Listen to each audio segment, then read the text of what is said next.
Today, I'll be unveiling the truth behind your home's value, and you just might be surprised. So, join me today as I uncover the real truth behind your property in today's market. So, I was messing around the other day and I grabbed my home address and I put it into the Zillow machine and the Redfin machine, and I was surprised about what happened. There was a $40,000 difference from what those two algorithms said my home is worth. And that's a lot of money, right? 40,000 is a giant difference. And I could have went to 3 or 4 different sites and gotten the same results. There's just such a giant gap on what these online portals show you what your home's worth. And there's a big reason why. And it reminds me of a story of a doctor and a patient who has some lung problems. So they're having all these problems and they go to this doctor and they say, "Hey, doctor, I got to get rid of these lung problems. It's affecting my life and it's hard to breathe and I just don't know what to do."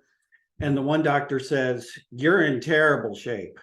The worst is coming. You've got lung cancer. You're going to die in the next few months. Everything is terrible." And so the patient decides to go get a second opinion. They go to the next doctor and the doctor says, "Well, I tell you what, it's really not that big of a deal. You just don't really get along well with the environment here where you're located. I recommend that you move to Scottsdale, Arizona, and all your problems are going to go away and life will be back to normal and everything will be great." So the patient goes home and they talk to their wife and they say, "Hey, I got good news, bad news. The good news is I don't have a lung problem anymore. And the bad news is we get to move to Scottsdale, Arizona, because all my issues are going to go away." And the reason I tell that story is because we give value to what we agree with. Let me say that again. We give value to what we agree with. Very similar to politics, right? The person over on this side is completely wrong from what I believe, and the person on that side is completely right with what I agree, whichever way, right? Just like politics. And that's what happens when it comes to home values as well. We give value to what we agree with. So if I go to one website and it tells me that my home value is worth X, and I go to another website and it says my home value is worth Y, but it's 40 or 50 or $60,000 more, right? What do we give value to? We give value to the thing that we agree with, and who doesn't want more money for their house? So I caution you to do those things. There are several factors when it comes to determining your home value. I'm going to start with house factors. There's lots of things going on there that any of the online portals or anyone that's never seen your house, by the way, can really help you understand. There's location, and I don't mean just your community. I mean where it sits inside of the neighborhood. That has a lot to do with it because you might back up to power lines, you might back up to conservation, you might be overlooking a lake or a pond, you might have gorgeous sunsets, it might be a busy road, or when people drive down the street at night, their lights might shine into your living room windows. That might be a bad location. Might be at the top of a hill where at the real steep driveway. It might be at the bottom of the hill where it collects a lot of water when it rains. So location is a giant house factor. Floor plan is another giant house factor. You know, sometimes you just walk into a house and it just feels good. It just, you knew it when you bought it. And other houses you go into and they just feels good. And sometimes you walk into a house, it might be the same size, might be in the same exact community, same location and all that kind of stuff, but it just feels like chopped up, right? So floor plan has a lot to do with it, and upgrades as well, of course. Many people are always updating their homes, and some people just never update their homes, and it really makes a big difference. Sometimes the updates are really good, and sometimes the updates are really bad. So it's really impossible to tell those house factors without actually going into your house. And that's why it never makes sense for a real estate agent to show up with a CMA prior to ever seeing your house, because all of those factors you just can't tell until you walk through. There's another factor department that I like to talk about, and it's called market factors. And I like talking about this word velocity a lot because velocity is something that not many people talk about when it comes to the market. Over the last couple of years, we experienced a velocity maybe like we've never seen before, except in the downturn, but the arrow was going the other way. When we were in the downturn, it was a race to the bottom, right? And over the last couple of years, it was kind of a race to the top. The velocity was so steep that there's a value on that velocity, right? We saw maybe a year ago or a little bit more, someone put an offer in on a house. If you weren't $20,000 or $50,000 over asking price, you just flat out didn't have a chance. And that kind of fluctuated for a couple of years, right? So velocity was really, really, really important. And as that velocity curve steepens, we have to pay attention to that when we're actually evaluating a home, because we can't use just comparable sales, because something that happened yesterday is very different than when your house might close in a month or 6 weeks from now. It could be on a steep velocity curve where we need to price it significantly higher. Or if that velocity curve is starting to flatten out, like we're starting to do now in today's market as I record this, that velocity curve is much more stable. We have to be sure that we're pricing according to market value. And if we start to see a dip in prices, we kind of have to get ahead of the curve. You have to kind of price below that. Otherwise, a month from now, you might be overpriced when you thought you were pricing it at market value to begin with. And that brings me to another point.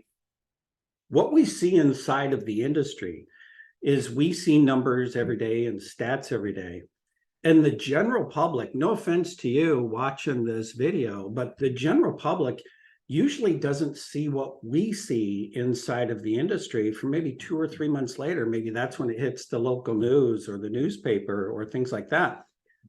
So we have to be very careful about what we hear in the public, the neighbors, or what we saw going on this summer, or those kinds of things, because generally the public is a couple months behind of what's actually happening in the market. So that's important.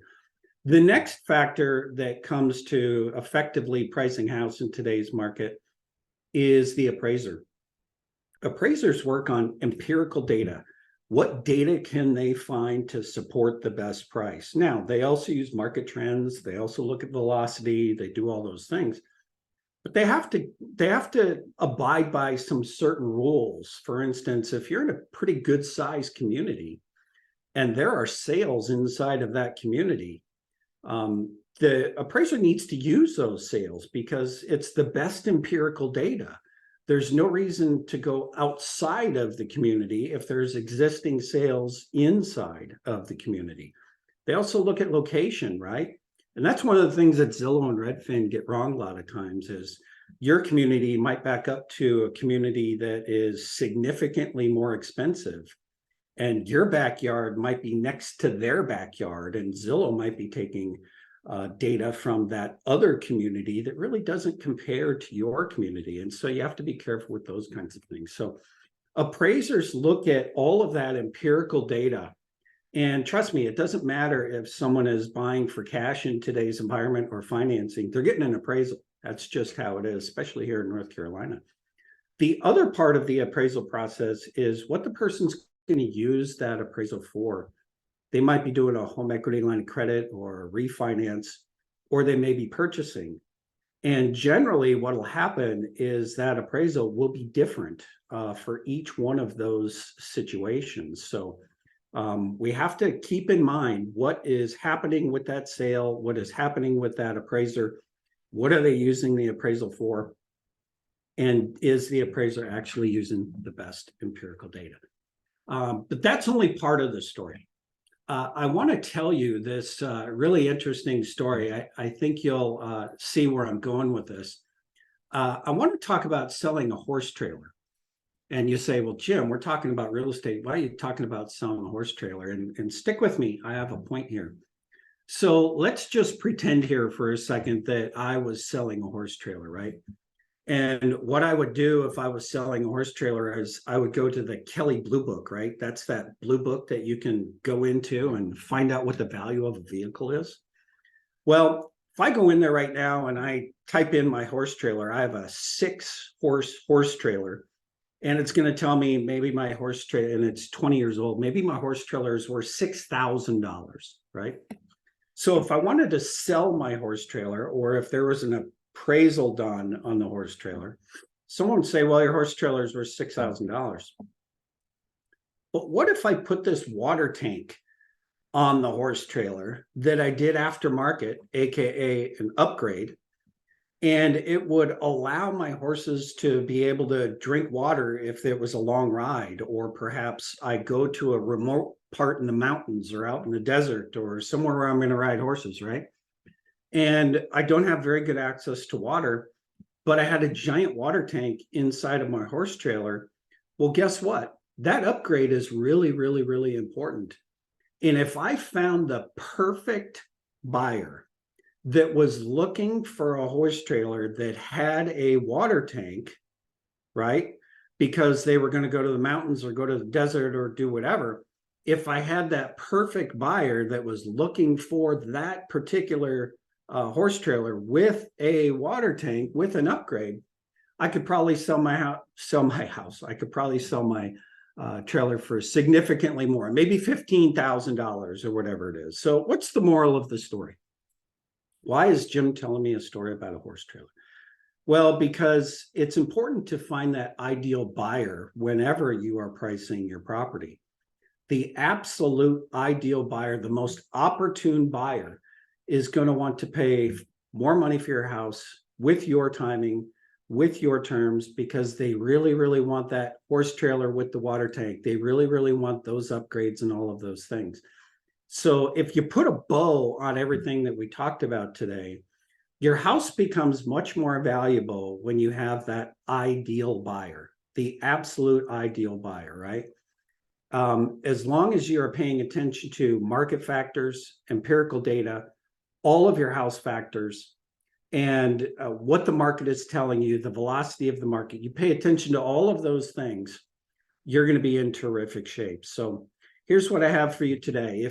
If I can help you in any way in helping you understand the true value of your house, taking all of those factors into consideration, and if I can show you exactly what I do to go out and find that most opportune buyer, I would be happy to have a conversation with you. So you're going to see either above here, if you're watching on social media, you'll be able to see a way to contact me. Over on the side, one of these sides, I'll put up another video to help you understand what we could do to get your home effectively sold and give you more information. Or you might want to click on the See More button below. So with that, I hope you make it a great day. God bless, and let me know what I can do to help.